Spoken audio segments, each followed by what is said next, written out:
and filed a court application to compel the BNI to produce him almost 48 hours after capture without access to his lawyers. We speak to the lawyer tonight on Top Story.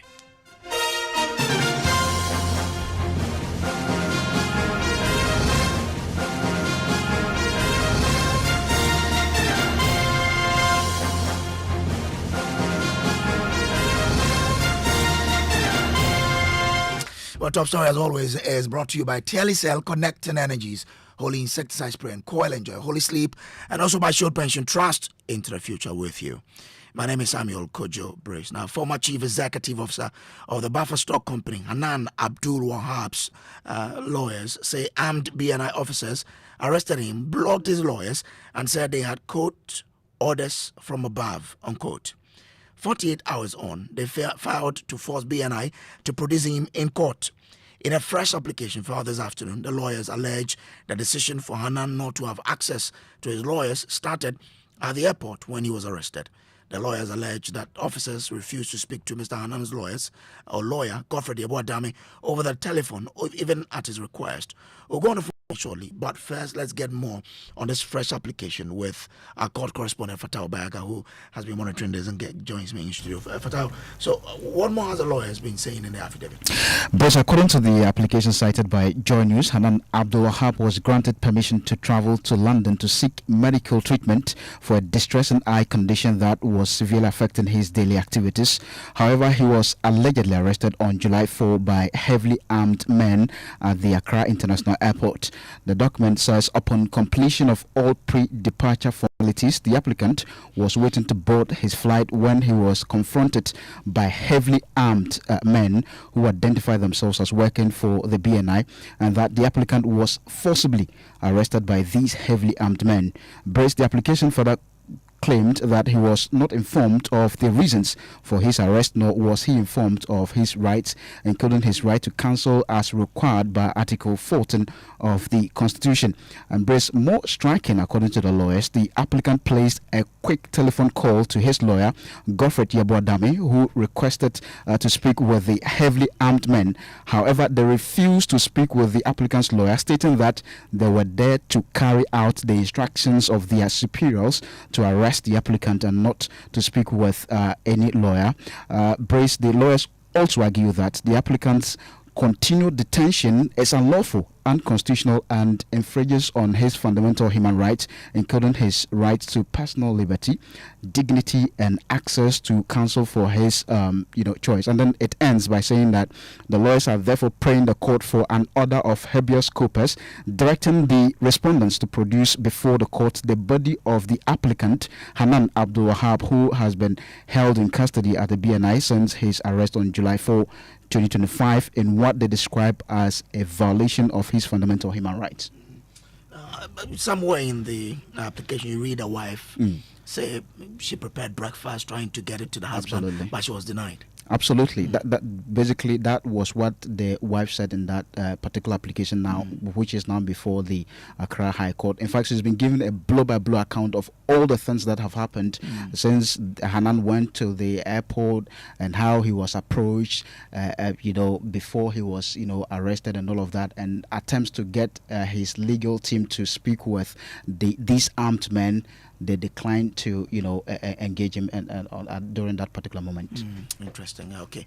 Now, what time or date is the application expected to be made? Brace, interestingly, based on the court document, this particular application will be heard on Friday, July 10, 2026 at 9 a.m. So this will be at the Specialized Court 1 of the Accra High Court. That will be 2 days before the order expires. Absolutely. So perhaps Dame may seek an abridgment of time so that they are able to hear this particular application maybe as soon as possible and not wait till Friday. Now, before you go, Wontumi was also in court for the alleged 30 million cedis Exim Bank case. What's the latest update on that? Yes, so Brace, during the last Sergeant date, the court gave them 2 weeks for them to come and then, update the court on the progress of that particular case. So today they were in court led by, Joe Sasaki, who was there on behalf of the AG. And basically he said that the negotiation is still ongoing, but then they need more time to be able to have this particular conversation. So when he made that statement, the judge asked Wuntumi's lawyer and the Appiah to confirm this. He did that and said, yes, we are still talking, right? And then they agreed that on the 27th, they'll be back in court to update the court on the progress of this high-profile case. I'm grateful to you. That's Fatau Bayaga, there is a court correspondent. Let's go on to the phone lines now and speak to a lawyer for the applicant here, Godfrey Yabuadame, on the latest on this one.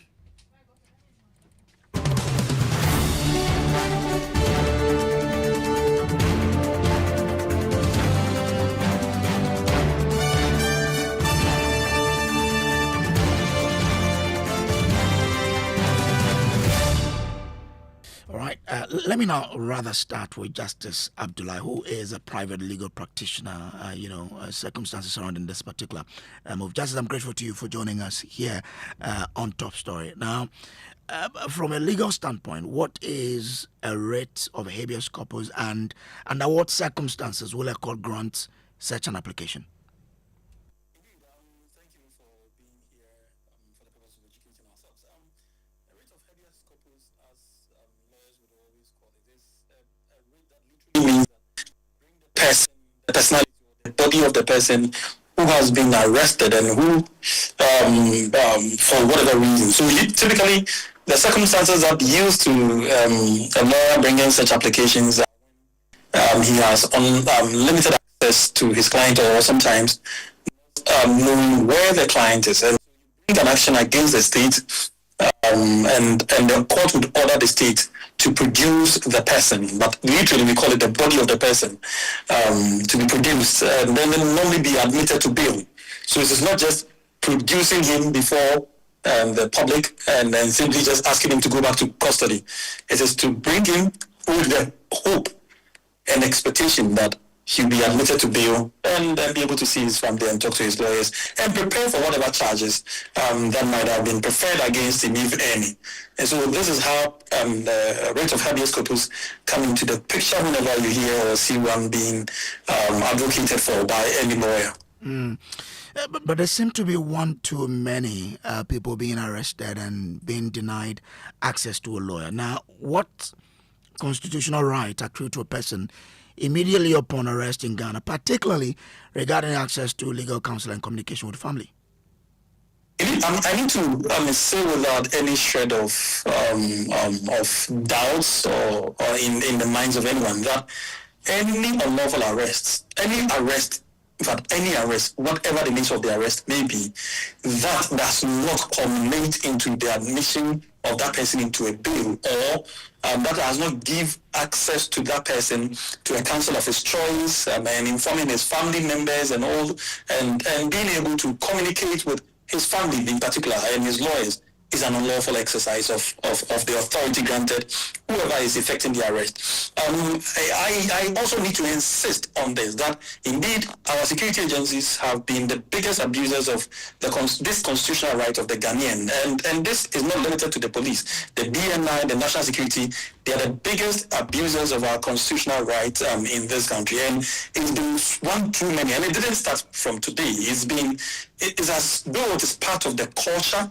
and the system that they operate with, that they take joy in abusing the rights of the Ghanaian, and without any form of shame. No shred of if you like, they just don't care, and it's really frustrating that after almost 35 years of constitutional democracy and the supposedly application of the principles of rule of law, among other things, our security agencies still have not grown matured enough to understand that there is a different regime that we are operating under. We are no longer under a military regime where you can simply bundle anybody into a vehicle and incarcerate him without any questions and informing anyone. I think but Justice, why does grow? They need to mature to know that now they are operating under constitutional era, and so effecting arrest has to be in line with the law. Admitting a person to bail has to be in line with the law. Informing the person of his rights or of his right at the time of the arrest has to be in line with the law. Unfortunately for us, what we are confronted with is a systemic failure. When these but Justice, sorry, I have to, why does that keep happening when it's against the constitutional right of citizens? This is exactly where I was heading to. That's why I call it systemic failure, because when these things keep happening, your best resort is usually the court. And typically, when we report these matters to the court, it's as if the judges have also accepted it as part of our system, and so they simply smile and overlook it. So it's really frustrating, and few people are able to take the system on. And chances are that if you are the one being arrested or you're the one that is being abused, your rights being abused, you are a bit hesitant to sue the security agencies or any other institution that is treating you that way. That's because you just want to be left off the hook, and so most people are very hesitant in taking on this taking on the system. But truth is that we will need a lot more people to take up that bold decision, because that's the only way we can get our institutions to think right, to mature, and to come to that conclusion that we are no longer under lawless system.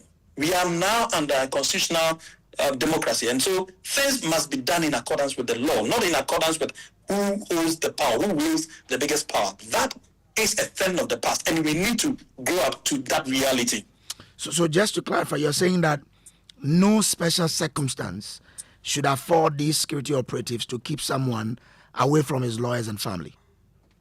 There is no law that warrants that.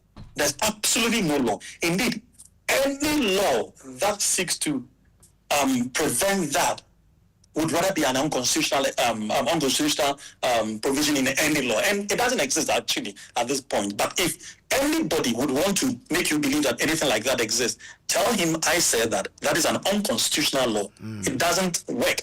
It is not. It frowns against the constitutional rights of the Ghanaian. Okay. For any law to prevent a person from having access either to his lawyer or to his family, you have that right as a citizen, in fact, as a person living under the Constitution of the Republic of Ghana. You don't even need to be a citizen to be afforded these rights. So long as you live here, so long as you're operating under any circumstances, once you are arrested, your rights must be spelled out to you, and you must be afforded the opportunity to exercise those rights.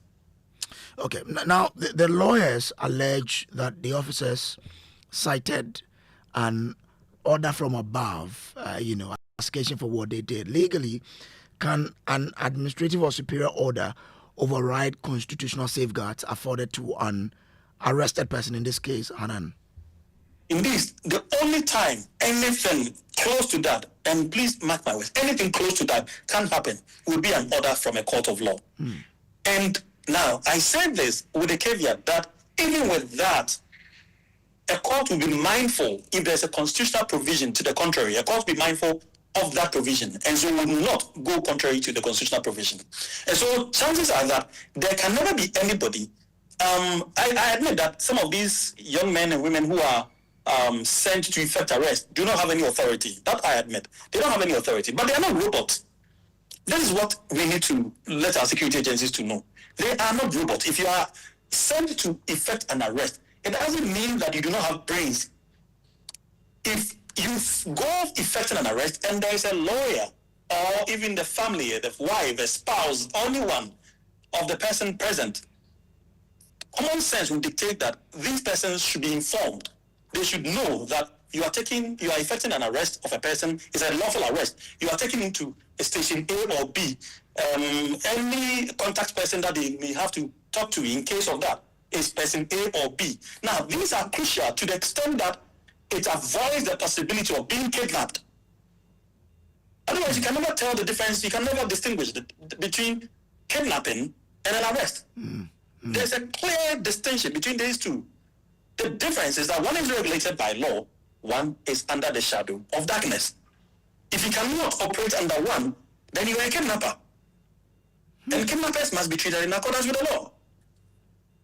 So in this case, when a court had ordered that the applicant here can travel out of the jurisdiction to seek medical attention and return, by the 12th of July, what should have taken, or what would it have taken for this order to have been revoked?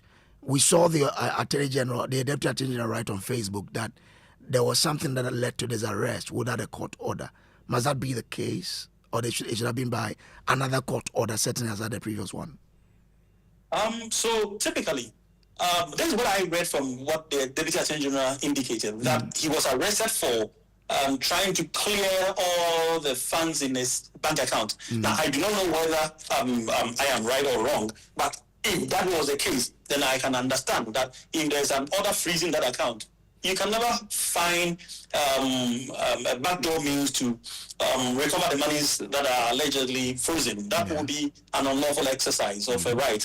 However, anything short of that, I have seen copies of the alleged orders of the court granting the honourable member leave to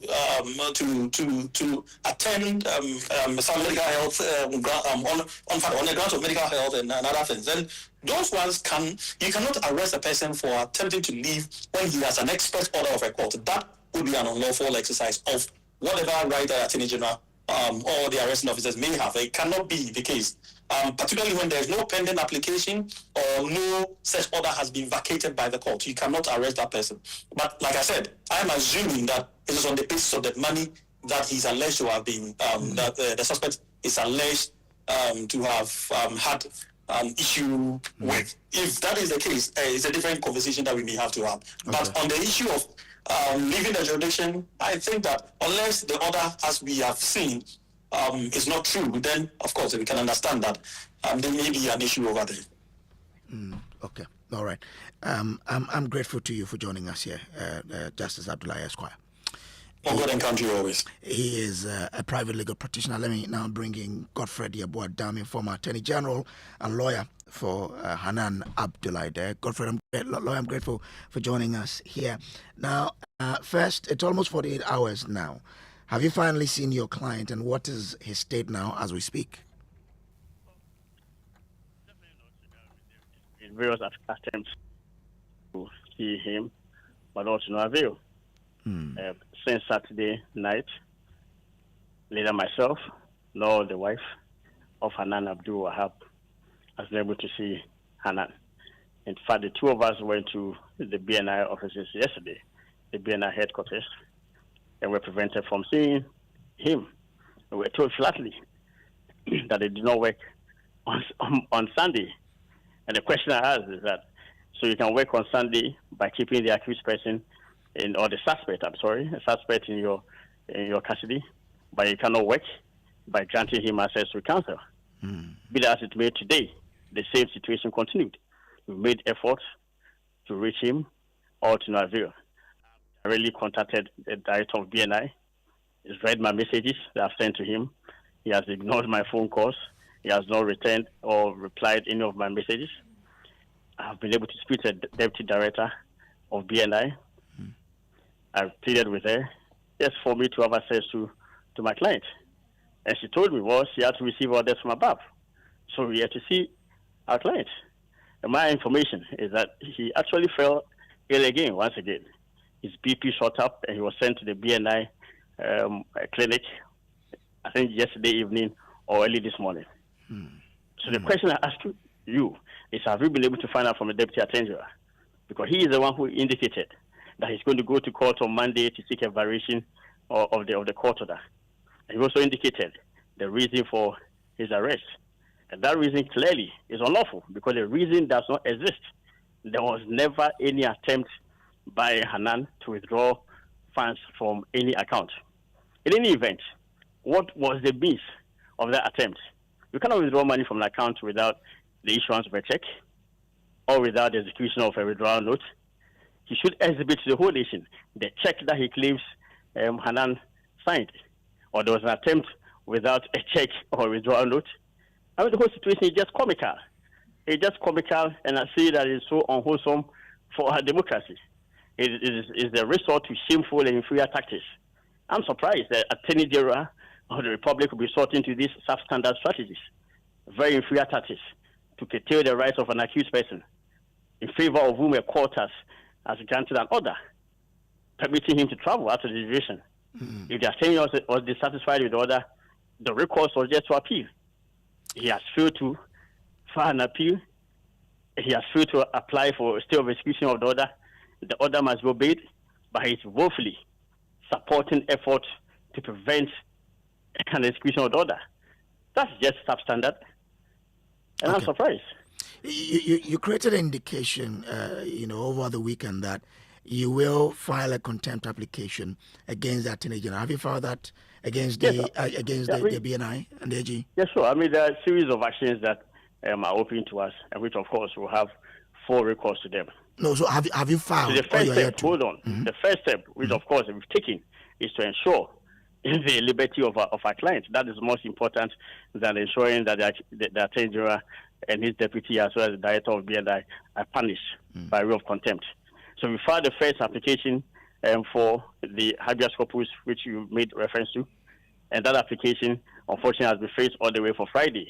So we intend to seek an abridgment of the time for the hearing, because clearly by Friday, his rights, his fundamental rights, would have been irremediably damaged, and we do not want that to happen.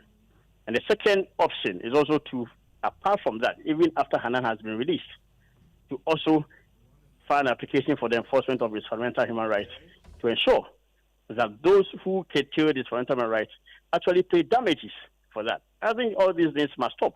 Because as I said, it's substandard. The whole nation, with all respect, is declining in a very steep manner. And I think that if this can happen to Hanan, it can happen to any other person in the country. I, with all respect, served in that office, and never, I can beat my chest on no authority, never did I engage in such an act. On no occasion did I ever impede a person from traveling out of the jurisdiction.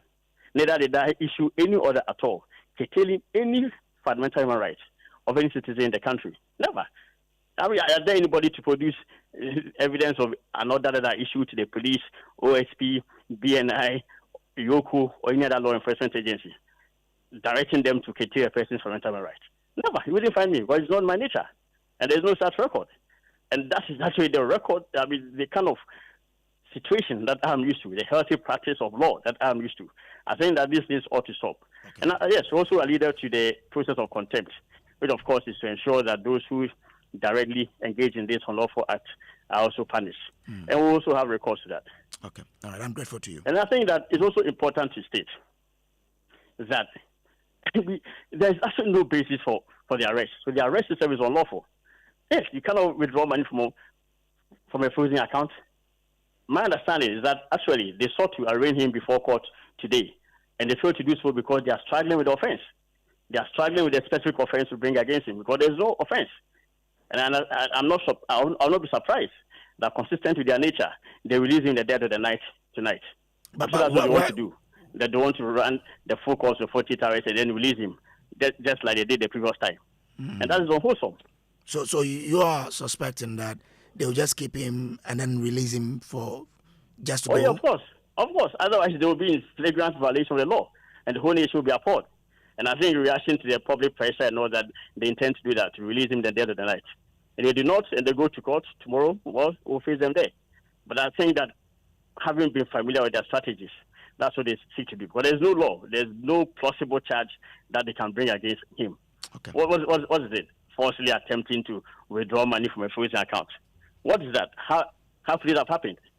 If the account is frozen, how does a person withdraw money from it? And I'm challenging them to bring the evidence of the withdrawal, of the attempted withdrawal. Godfrey Bodami, I'm grateful to you for speaking to us, sir. Thank you very much. He is former Attorney General and lawyer for Abdullah Hanan there. This has been Top Story. Up next, Newsnight, right after these. Yo, Charlie, Telecel Fixed Broadband upgrade. Oh, you get up to 40% more data on the same old bundles. Best part, the bundles don't expire.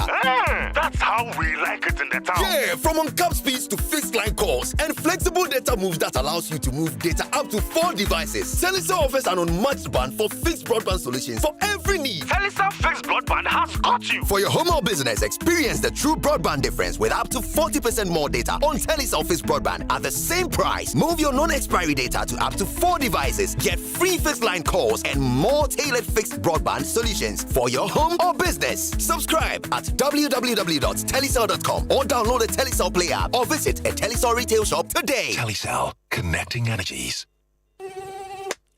Couldn't sleep at night. Mosquitoes will be whining my ears, bugging me all night long. Till I got a remedy.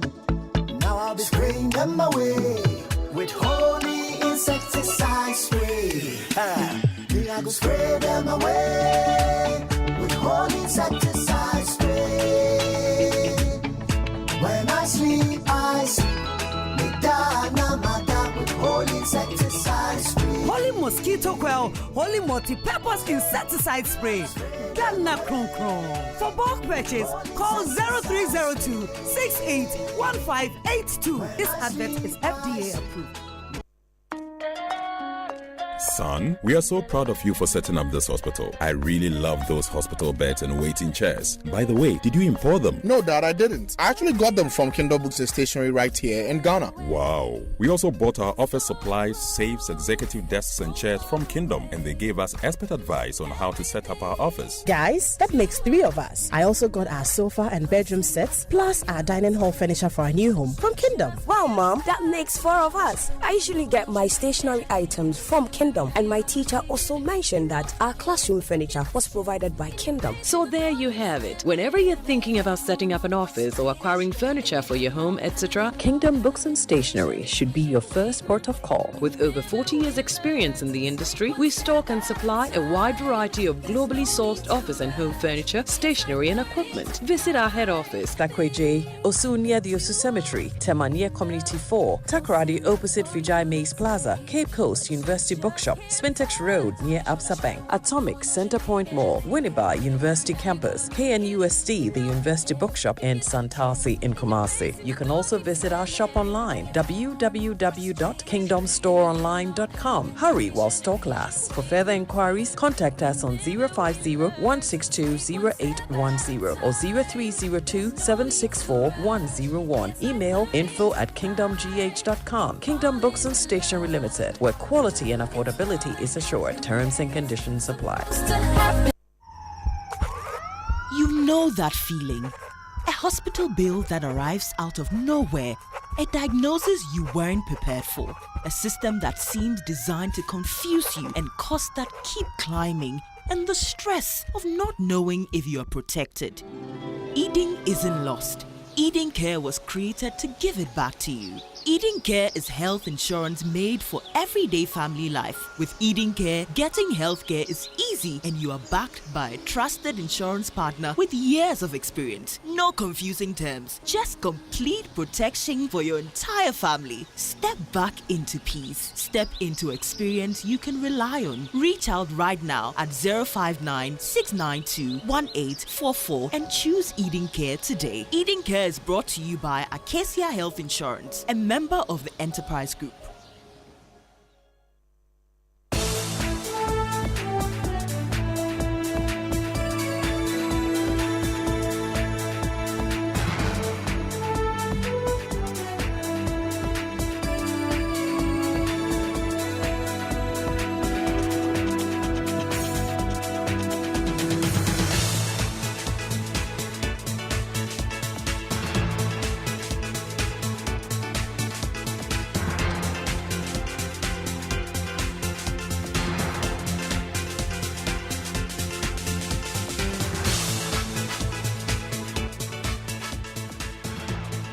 Hello, good evening. Welcome to Newsnight. President Mahama is sending his appointees, including ministers, MPs, CEOs, and MMDCs, out of their office this Friday to pick up tools and clean gutters in a direct response to last week's deadly floods in Accra that killed several people and left thousands homeless. We have details for you.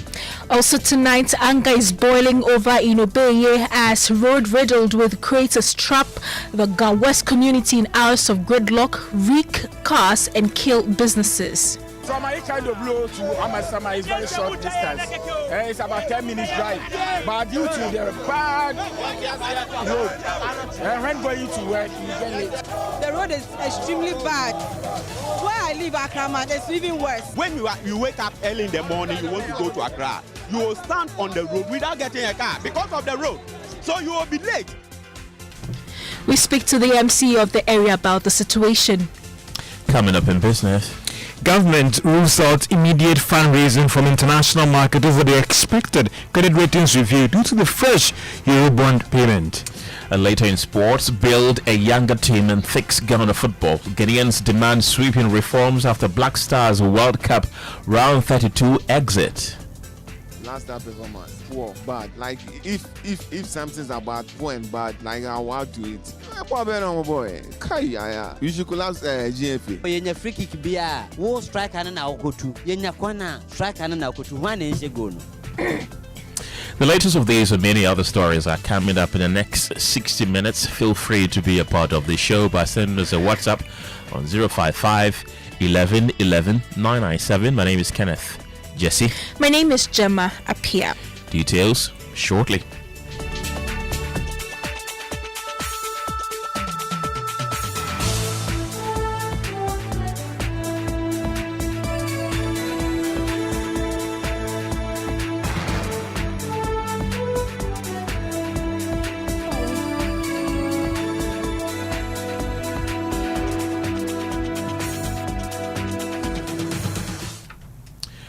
Welcome to the program. No suits, no convoys, just shovels. President Mahama has ordered every government appointee, including ministers, MPs, MMDCs, and CEOs, to leave their offices on Friday and lead cleanup efforts in flood-hit areas. The directive comes 1 week after Accra's drains turned fatal, killing several and displacing thousands. In a statement, the president declared Friday, July 10th, and Saturday, July 11th, as National General Cleaning Days in the 11 or 7 regions affected by the floods. And Gemma has been going through that statement. And Gemma, what is this cleanup exercise about? So this exercise is being organized under the auspices of the Post-Flood Mitigation Committee, and it is aimed at mobilizing citizens to clean their communities and reduce the risk of further flooding. So there's a theme for this exercise: our actions, our future, cleaning Ghana after the floods. Interesting. 2 days of cleanup exercise. How is this going to work? So 2 days, on Friday and on Saturday, this coming Friday and Saturday. So on Friday, personnel from all security agencies, the MMDAs and waste management companies will start the cleanup. And on Saturday, the general public will join the security agencies and assemblies to scale up the exercise. This is to ensure a structured and highly coordinated exercise, and this is how the government has scheduled the activities. So during this 2-day exercise, they will focus on 3 activities. 1, desilting choke drains to ensure free uninterrupted water flow, and also sweeping and clearing sand, weeds and debris from major roads, streets and highways, and also cleaning up public spaces including markets, lorry parks, recreational parks and communal waste collection points. So this was contained in a statement released by Felix Kwachi Ofosu, the government spokesperson. Interesting. Thank you very much. Let's go into the telephone lines and speak to Felix Kwachi Ofosu, who speaks for government, and John Oti-Bless is the chairperson of the Sanitation and Water Resources Committee. I understand we do not have Felix Kwachi Ofosu yet. Mr. Oti-Bless, welcome to the program. Quite an interesting directive from the government. Are MPs going to participate, first of all? Well, thank you for having me this evening. I think if MPs, those who be available, why not? It is important for every MP, since we are the representatives and mouthpiece of the people, and we all care about our constituents. So it will be very important for MPs to be part of this important exercise. Many are wondering, is this participation mandatory or voluntary for the general public? Well, for me, I think it should be mandatory because your health is your life. Because if look at the current situation in the country, this is calls for a communal labor. I would say it should be a communal labor because each and every citizen of this country must see it very necessary to be part of this important exercise. Because why am I saying this? Yes. Yeah. Wait. Were you asking a question? I'm listening to you, sir. Yes, because we as the members of parliament serving on the Committee on Sanitation and Water Resources, as part of our oversight responsibility, have so far visited about 7 regions across the country. And my brother, I can tell you that sanitation is a serious challenge. It is getting out of hand. And currently, I have, as a chairman, received more than 4 to 5 petitions from public individuals and organizations and civil society groups in this area. And if you also visit most of our health facilities across the country, the gastrointestinal cases, reported cases at the various health centers are causes of poor sanitation. So for how long are we going to continue sitting down, complaining, throwing our hands up in disguise without taking action? So I think this is a bold step by government, you understand, so that to ensure that we get things done on the ground. And again, one other critical thing we have to tackle as a country is finding ways and means to educate our people. That indiscipline is one of the causes of poor sanitation in the country. And again, the assemblies must begin to get their bylaws gazetted. They should begin to enforce the bylaws at the various MMDs. That is another critical issue that is causing this problem. So the various media houses should get involved in this issue so that we can save our country and the lives of our people. Reading that statement that was released by the president, one thing is very interesting. It is that the exercises are taking place from Friday to Saturday, this Friday and this Saturday. No mention of whether it's going to be every Friday or Saturday. And that has led to many say that this is just a knee-jerk reaction. We've seen this before. Something happens, we rush to implement something temporarily, and it doesn't work. Do you think this will work, really? And do you think it should be every Friday and Saturday? My brother, it depends on you and I, because if we are committed to helping our country or helping the development of our country, helping save the lives of our people, we'll get involved in this exercise. The one major thing or critical thing that I think going forward we should begin to look at as a country is to privatize sanitation. There is no way that the MMDAs will be able to manage or help us get a clean environment and sanitation. They can't do the work because sanitation is a daily problem. We generate waste on daily basis. You understand? So it is about time government began to look at privatizing sanitation management, capable and well-resourced private companies to manage so that we structure things properly. Get supervision, because over the years there has been lack of supervision and monitoring.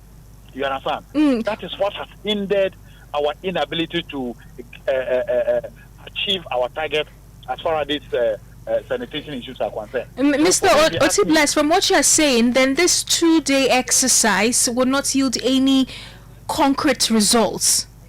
That is just a good step. It is a good step at a positive direction. You understand? If we are all committed, like I said earlier, if we are all committed to helping our country to see a clean Ghana, we should all get involved. It is going to make an impact. But going forward, we need to sit down and redesign and replan and re-strategize And the best way out to having this menace is getting private companies involved. They are Ghanaians.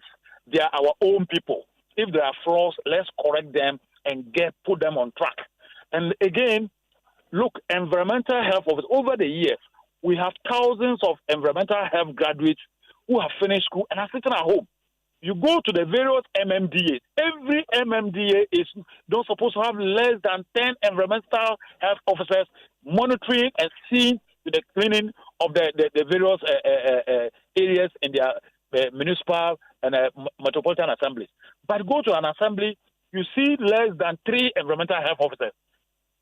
In most of the cases, 2. You understand? So it is woefully inadequate. You understand? So we need, as a country, begin to look at this critically, and again be able to create a separate department. Let's decouple environmental health from Ghana Health Services at the various MMDAs, because health sector is very broad. You understand? You go to the various MMDAs, the directors, the district or municipal health director, their focus is on the main health issues, the nurses and doctors and the various health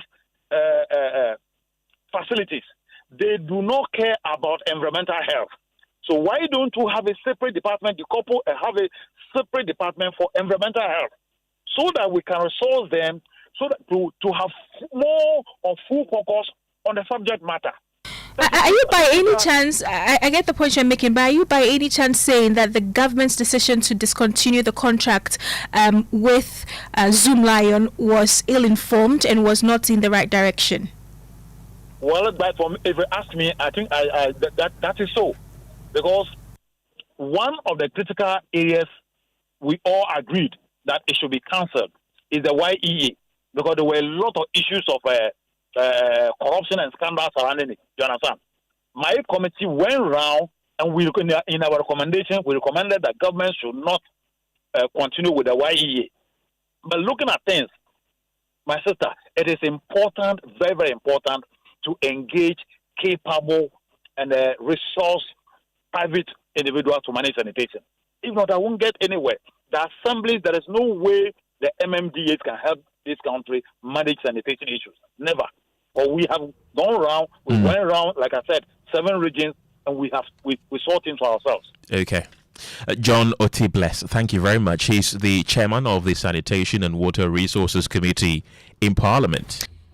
Tonight, anger is boiling over in Obeye. A road eaten by craters has trapped the Ga West community in hours of gridlock, wrecked cars and killed businesses. Residents say enough is enough. They've given government a 1-week ultimatum. Start fixing the Obeye stretch or they'll block it completely. Joy News' Ramat Bashir reports from the choked road.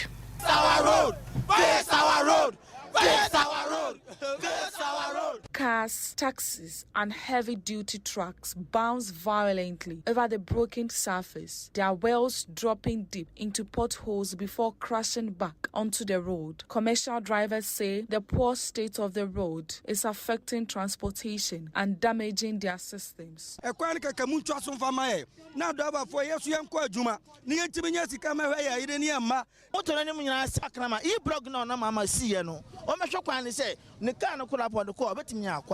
Along the roadside, frustration boiled over. Scores of residents gathered chanting as they demand immediate government intervention. According to them, years of neglect have disrupted businesses, delayed emergency access to hospitals, and made daily travel exhausting. From Ikando Blow to Amasama is very short distance. It's about 10 minutes drive. But due to the bad road, when going to work, you get late. You understand? And we've been here ever since. The road is extremely bad. Where I live, Accra, it's even worse. A journey that's supposed to take about 15 minutes, you can even waste as much as 1.5 hours. So we are just pleading. They should just come to our aid, make it a little more trouble. The impact is also being felt in schools and workplaces. Parents say many children are arriving late or missing lessons entirely. When you wake up early in the morning, you want to go to Accra, you will stand on the road without getting a car because of the road.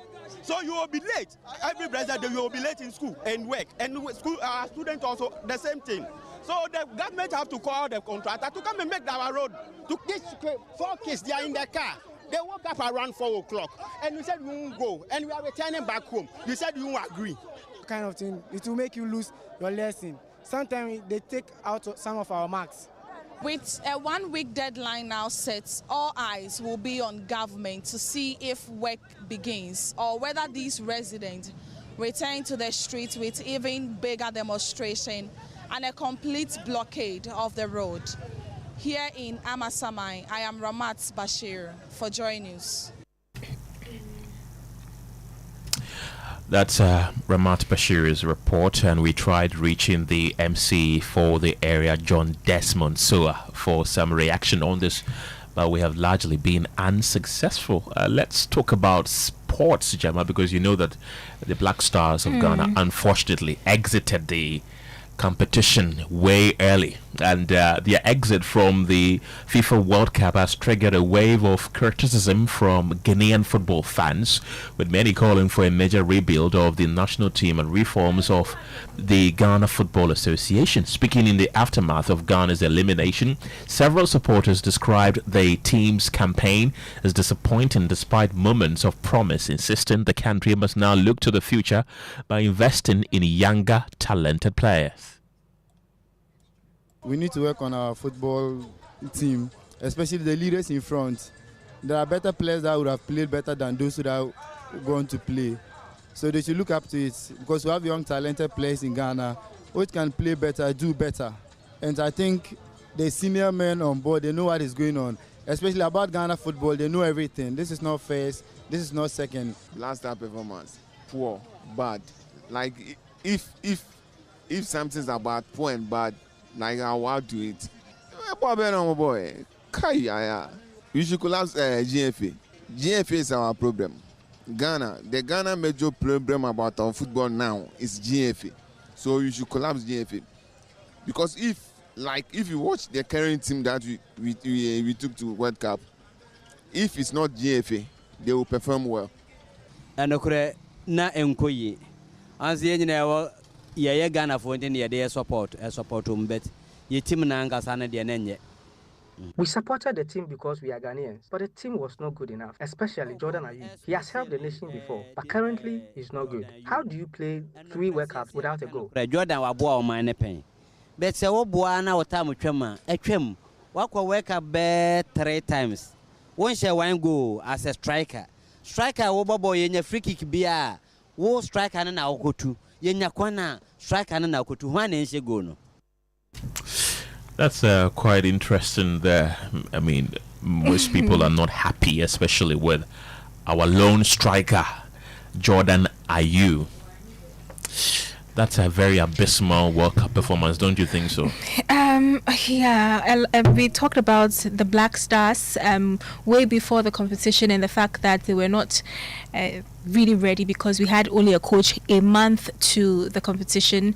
So I think most Ghanaians didn't expect much, but we're able to at least exit the first round and get into the knockout stages. So interesting. Let's speak to the sports minister, Kofi Adams, there, who is joining us on Zoom. Minister, grateful for your time this evening. There are calls by Ghanaians to dissolve the GFA. Of course, these calls always come when we fail at major tournaments. But after this World Cup, what is government's plan to develop football holistically beyond the Black Stars? Many are asking. Well, thank you, and thank you for the opportunity. Let me say right from the word go, His Excellency the President has had full desire and interest in the development of our sports generally, and football in particular. And that is part of the reason he has indicated that school sports, which has been the basis of us developing our sports, must come back to stay. and that the whole idea of having school sports being organized every other year should change to every year. And you could see effectively that has started. So it means that the investment in grassroots sports is going to be key way of sustaining and making sure that our sports generally, including football, find space and see the appropriate development. So that is going to continue. It's not going to change. But that will not impact almost immediately in the performance of, say, a senior national team. But consistently, if we do it and it reflects in the youth level, as the U15s, the U17s, the 18s, and the 20s, then you can see this impact will be felt at the senior national level. That will take time. We have to continue with the agenda of His Excellency John Dramani Mahama even after he is left office. And then it can impact positively in our senior national team. But for now, we have to continue hunting. We have to continue improving our local league. We have to continue looking for and getting the playing body to have a certain agency and edge to want to do more. We would have to continue on that trajectory and make sure that selection is always fair and transparent. Let's come back to the Black Stars and the performance at the World Cup. The head coach, Carlos, posted yesterday, and let me quote a bit of what he said that got many to think that he has left the Black Stars. He said, "I leave this journey with pride in what we achieved, but also with the healthy dissatisfaction of those who always wanted more." But what we've been hearing, he has resigned. Do you have any resignation letter on your desk as we speak that he's no longer the head coach of the Black Stars? I've not received any resignation letter from the FA to that effect, and I don't think it that people resign on social media. He wasn't appointed on social media, and so I don't think that he will resign via social media. He continued to talk about the future of the Black Stars, and he says it will not be built only on the pitch, and that the success must start off the field by creating the best possible environment to prepare, protect, and develop Ghana's extraordinary football talent. I'm wondering whether you've had a frank conversation with him concerning the performance of the Black Stars and what exactly happened on Saturday when we watched that game and the games we watched before Saturday, and your takeaway from that conversation. Well, we've all been watching the games, and so we all appreciate what it is that we see. I have not had opportunity of engaging him to get a detailed report. That report will surely come. He has, as the head coach, submit a report of the entire activity, the preparation, the few weeks he had opportunity to be with the team. He has to present a report, and that report will be deeply reviewed. And it will serve also as a platform on which we will further our development. And he's right when he says it's not just going to be on the pitch. There are off-pitch issues and there are on-pitch issues also. And I'm happy he has stated this clearly. It means I would want to see in his report the off-pitch issues and the on-pitch issues, what he thinks we should do going into the future. Speaking about the coach, 5 matches, 1 win, 2 draws, 2 losses. Do you want him to stay? Well, if you listen to what a lot of Ghanaians are saying, they think that the problem generally is not a coaching problem, and that there are other things that we'll have to do. I said clearly, people asked me before our game against Colombia whether we wanted him to stay. I said, well, a lot of Ghanaians think that whatever happens, the coach should stay, and something have happened. I don't know whether they have changed their mind. My view is that there should be a certain level of consistency in the coaching department. Whatever structure he wants to bring, it may take some time for that structure to work. And we came into this World Cup, truly speaking, that many persons didn't even anticipate and expect that the national team, the Black Stars, will go beyond the group stage. But we have been able to cross the group stage and got into the round of 32. I believe that we should continue a certain structuring. I believe that we should now work very hard to make sure that we qualify at the continental level. We must participate. Hello, Minister. Do I have you? Qualified for the AFCON that happened in 2025. Hello. More better for the World Cup. So our absence at the continental level for me is problematic. We need to work very hard at that. You watched all 5 matches from the stadium. What would be your honest assessment of the performance of the boys? Well, clearly the boys themselves, when I met them, were not happy. They were down, and so that should tell you that they feel there's some done better.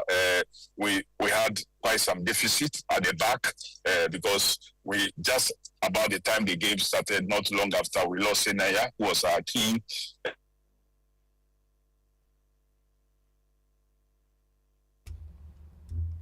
The bench also had some levels of injury. So we knew we limped into that game. The Colombian took advantage of the situation. They put in. Hello, Minister. Unfortunately, we could not put much trust up front.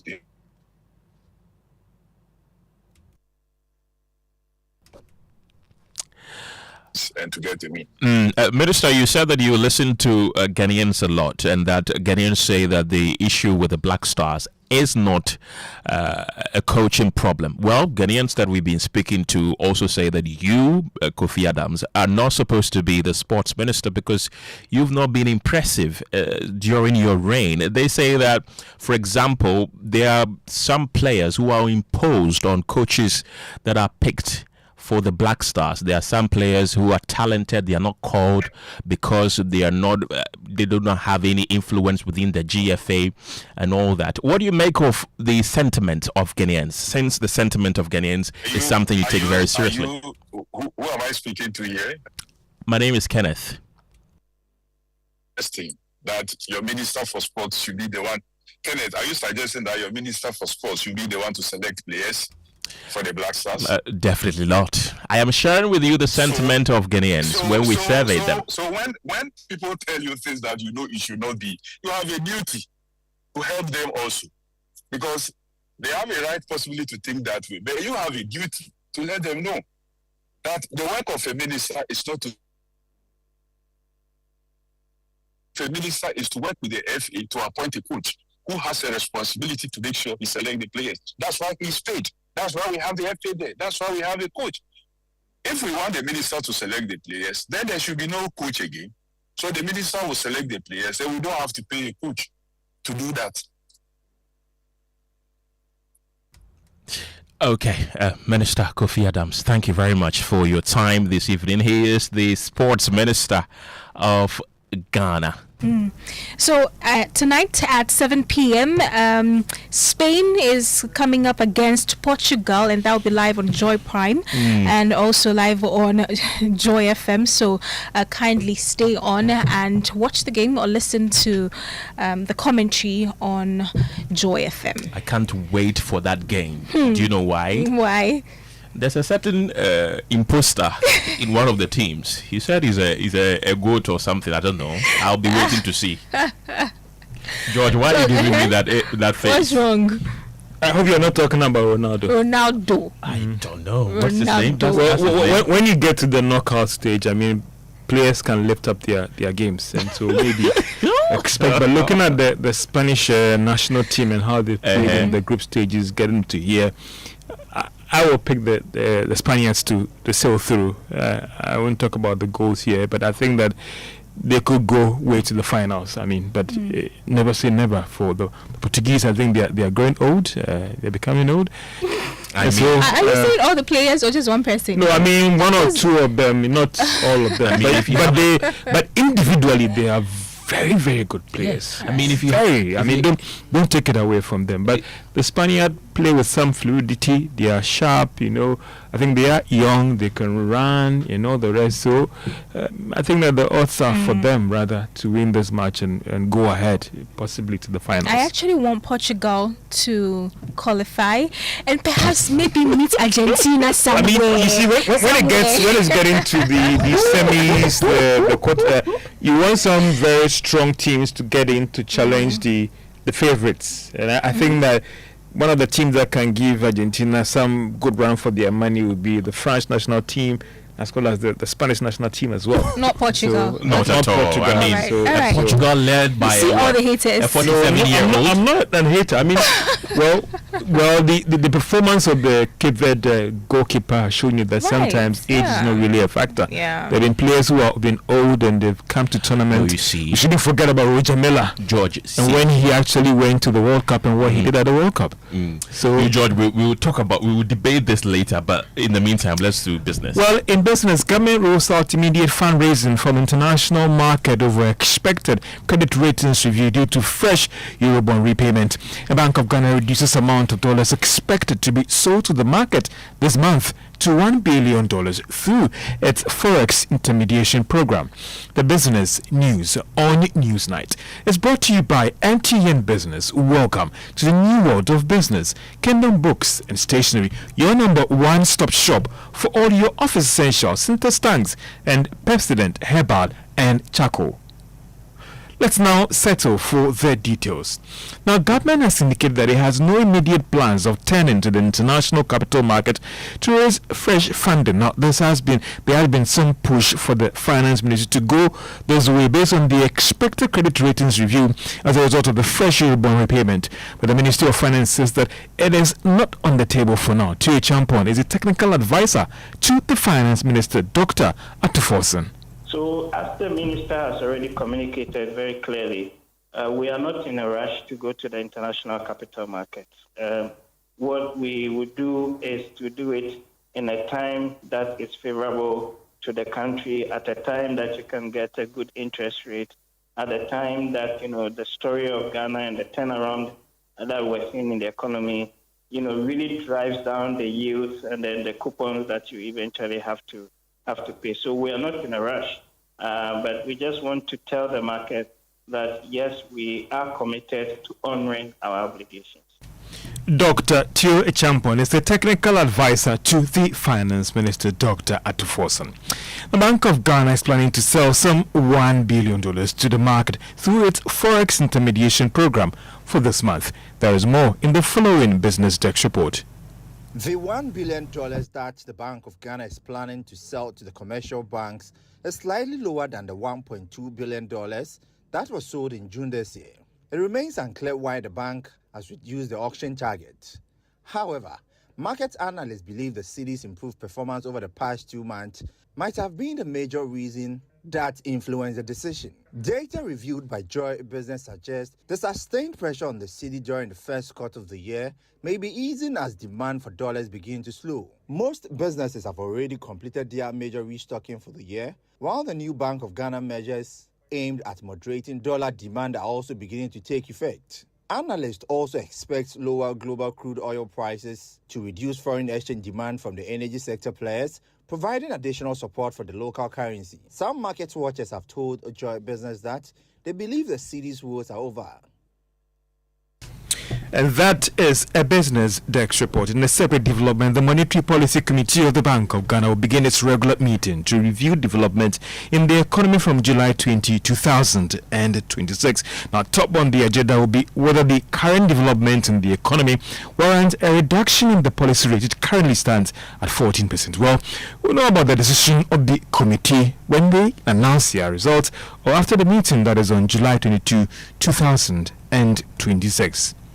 To other stories, the Ghana Tourism Federation Wisdom Table Global Investment Forum has brought together policymakers and industry players to explore partnership aimed at attracting investment into Ghana's tourism sector. Speaking in an interview, Greater Accra Regional Council of State member Jolo Boso Adamate I said that the forum presents a critical platform for Ghanaian businesses to connect with global investors.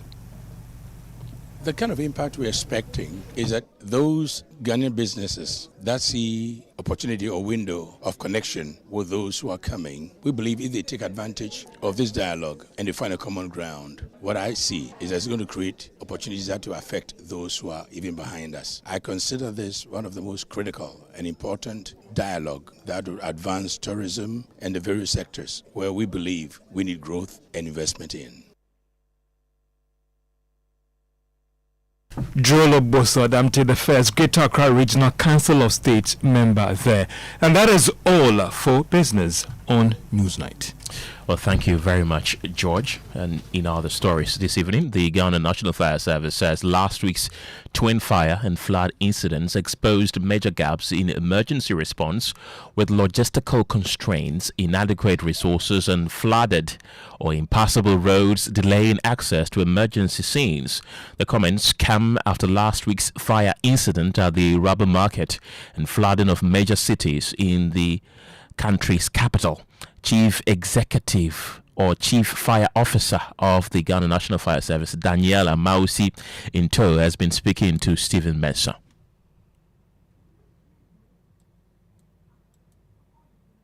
That's why we are here. We need to do evaluation.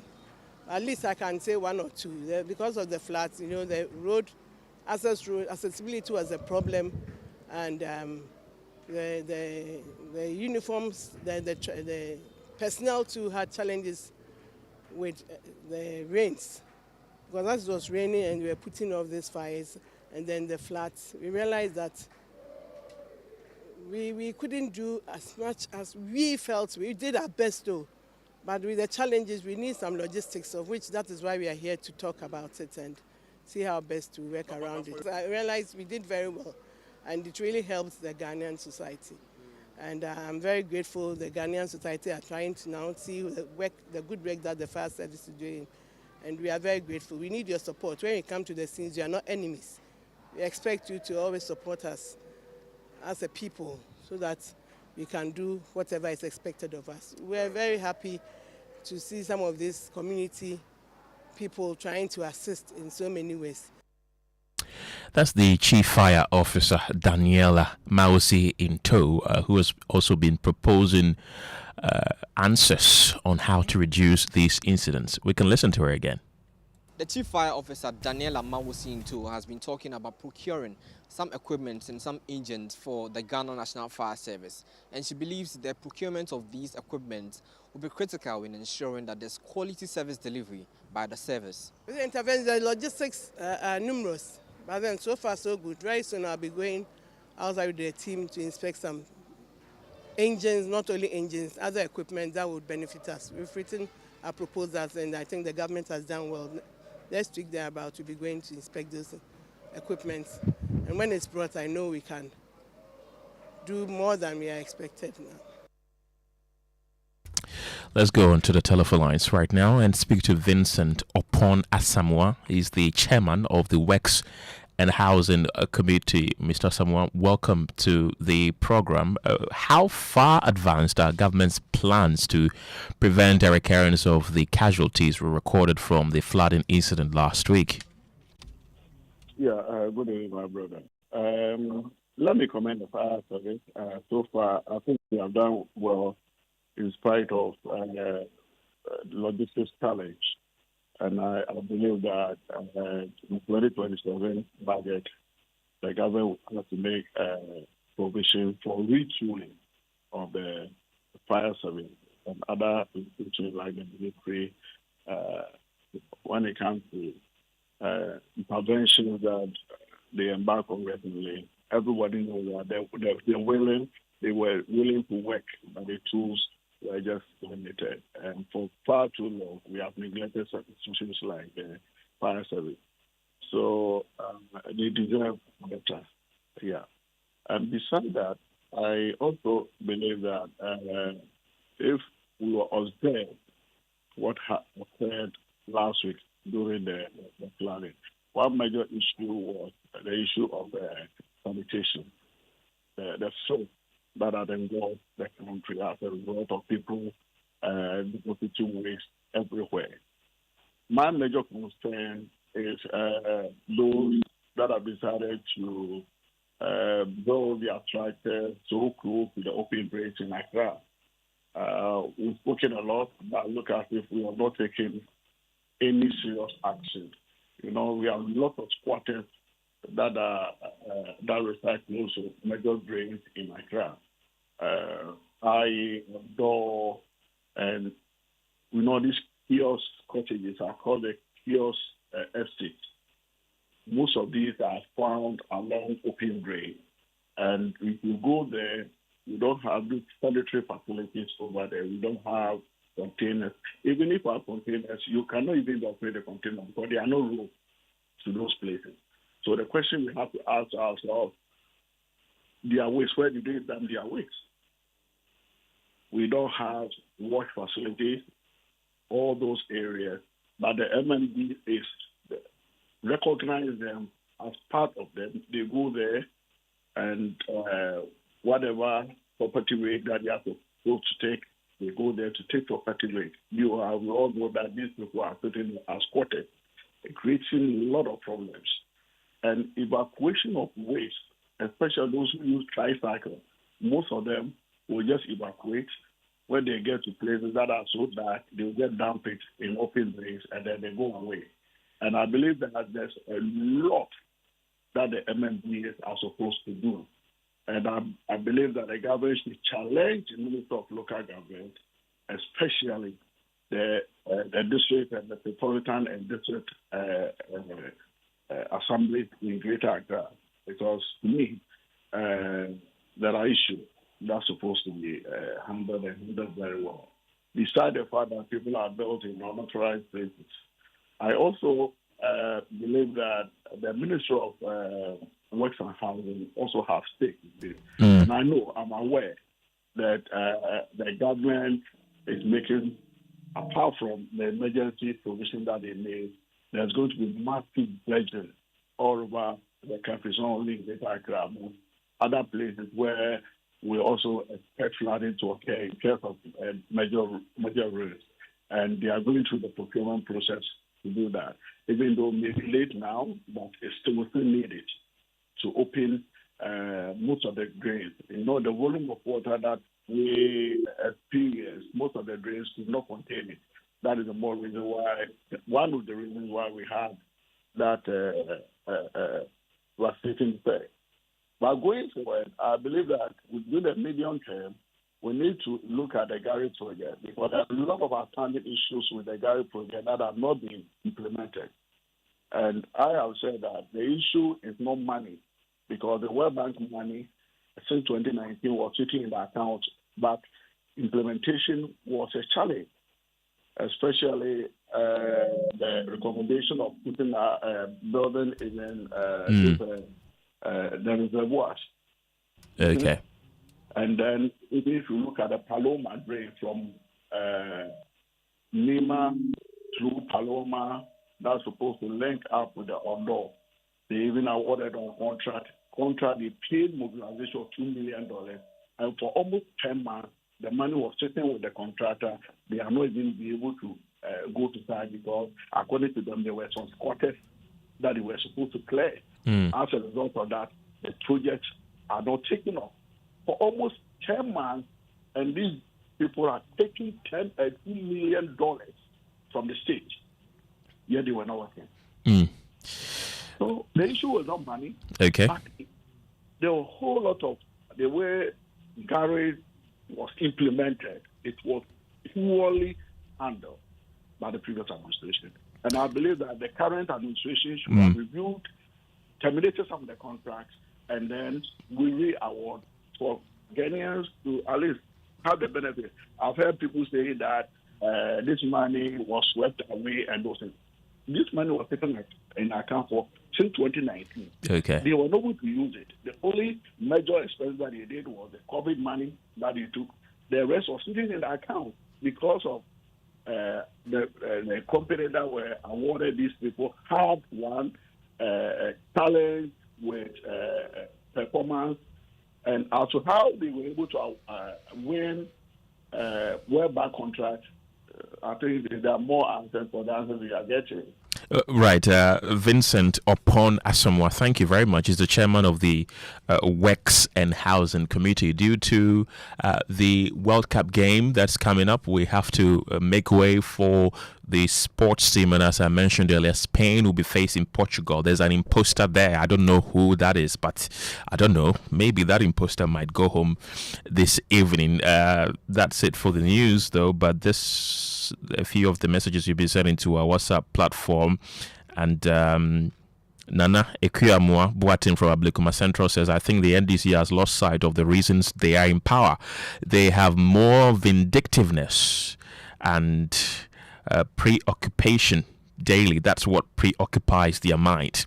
Francis from Accra says, in fact, contractors are doing some key roads and they are playing politics with the NDC government. Some road contractors are getting political influence from opposition not to speed up with the work. And this is Aigbeni Dogbeda. He says, please ask if the day will be declared a holiday. Beneath, I'm sorry, but it's not a holiday on Friday and Saturday.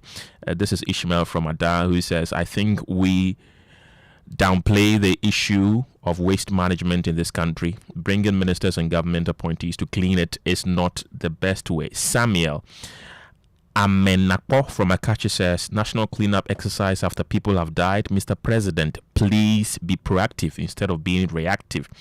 And this is without a name. Okay, Musa Alberto in Kumasi says, President Mohammed's decision to have all political appointees join the nationwide cleanup exercise is a commendable step that shows solidarity with flood victims and a commitment to preventing floods.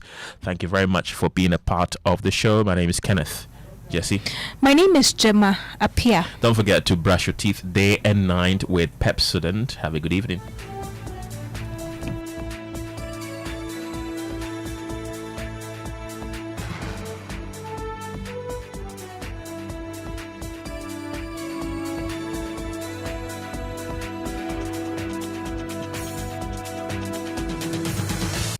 Between Adani baby or Upibia, between Adani Stadium. Hey, what a strike! And now for acquire boot TV and the computer game. Aha! Jenko! I told her, between Adani classroom. Madam, me patcho mentiasie. Yo, yes, I'm for Subio. Near walking, I won't tiasie no. Nini na. Between Adani office. Aha, orders no, I ready. Okay, Mundi can fanko is the gun. Between po, that's why you fuck one. You move. Daddy, a DNA Big Bang Theory. Chain, my mean bisa chat GPT. Ubetimi amawufi adani baby a opese ayibia efise emfa ho ni ne opese oye wo fie MTN fiber betimi aboa amwaye nya 500 Mbps unlimited internet a ne bo no form a free 299 Ghana cedis echo for MTN fiber bra wo fie ana wadwuma mu ene come my MTN app no so ana se bo *5057# but check fiber availability no so ana se number e wo gen no na rese fiber broadband. Oh baby, not to be a naya. MTN. Who they brush? We they brush them. Who they brush? We they brush them. Brush your teeth. Brush your teeth. Every day and night. Slide the gems and tackle them. Brush the gems away. England gem, we go brush them. Go Asia gem, we go brush them. Panama gem, we go brush them. We go. Whatever the germs, brush them away with the new Pepsodent, now in limited edition World Cup packs. This advert is FDA approved.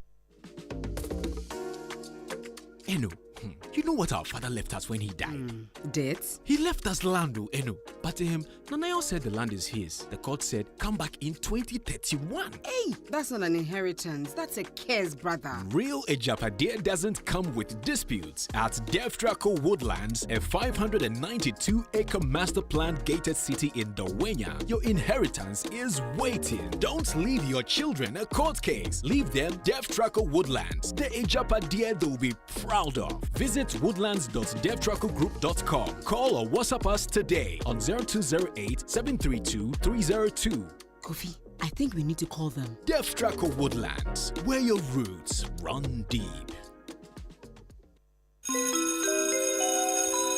Introducing Ghana's leading pay-as-you-copy photocopier leasing company. Lease an A4, A3, heavy-duty or production machine and pay for only the copies made or design your own payment plan. Simple and tietia. That's not all. Incredibly, toners, repairs, maintenance, follow-me printing, centralized tracking all come free of charge. Remember, financial prudence is the name of the game. Folks, forget about the expensive gimmicks and be smart. Join the hundreds of satisfied clients across all the 16 regions and every sector of the economy and save over 60% of your printing costs. Visit us at www.valexlease.com or call 0244 644048. Be prudent and lease a copier. Terms and conditions apply. Valex Lease is a wholly owned Ghanaian company. Valex Lease, affordable document management solutions. This football season, Star Oil and Point Africa, they give you double. Every Monday and Tuesday, fuel up at Star Oil and get 2 times your bonus points. That's right, double points when you buy quality and affordable fuel from Star Oil. Now, fuel the game for Point Ibeji. From 1st June to 19th July, collect and redeem points in the Point Africa app for amazing rewards, including fuel vouchers, flat screen TVs, PlayStation, Bluetooth speakers, blenders, and food deals. First come, first serve. Charlie, don't just pay. Get point, use point. Download the Point Africa app today. Star Oil, still quality and affordable fuel for all. Terms and conditions apply.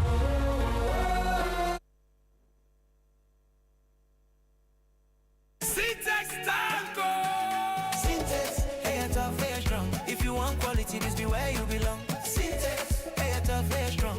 Oh, gonna shout and sing the song. When the sun they hot, Syntax no break when the rain they fall. Still no shake. Builders they choose and plumbers they prove. Any project you they start. Syntax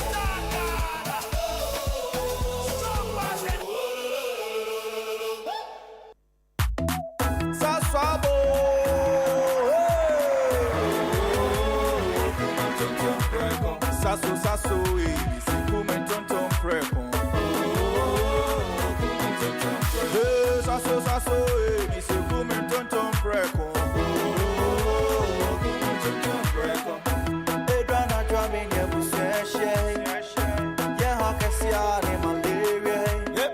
Minya me phone me sasso spray. Every mosquito start to run away. Tonton precon. Sasso, sasso, mi se come tonton precon. Come tonton precon. Sasso, come tonton precon. Nani shamne die e demonstronko. This advert is FDA approved.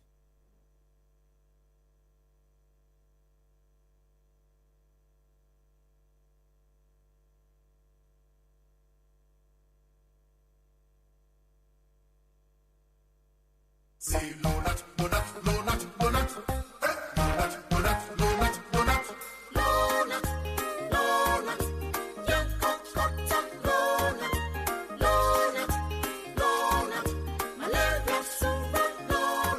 Everybody follow not sa malaria. A treating till no not now. Wo want to malaria too. Wo want popo. What doing the day? I want the no not. A dabako. No not. A damienu. No not. A damiensa. No not. No not. Scatter malaria. Lonat, it scatter malaria. A quality product from Blaze GVS Pharma. Yenshishemu who se malaria wa umujum ansana wanum Lonat. Na namien search na malaria no daso wa kohun dokota. This advert is FDA approved. Keep out of reach of children and report all side effects of this medicine to your healthcare provider or to the FDA using the Med Safety app.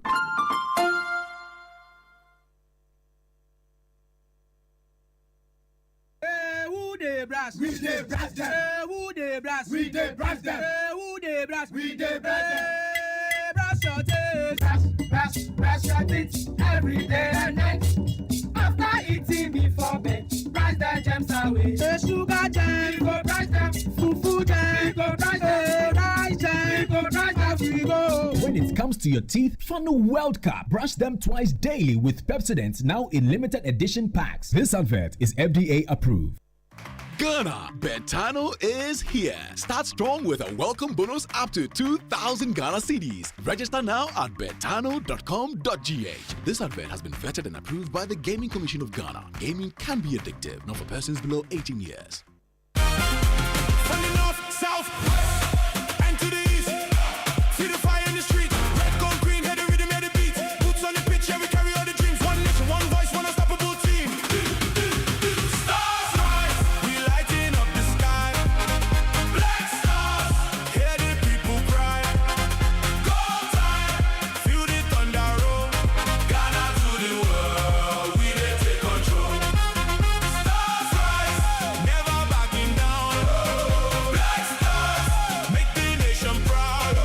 stars are rising and Sigma Appliances is cheering them on. Go Ghana, go Black Stars. This World Cup season, experience every goal in stunning detail on Sigma TVs and soundbars. From air conditioners, fridges and freezers to TVs, washing machines and small appliances, Sigma has them all. Watch out for amazing discounts for all dealers. Find Sigma products at your nearest home appliance shop. Visit PlatinumImpex.net. Sigma Appliances, create possibilities.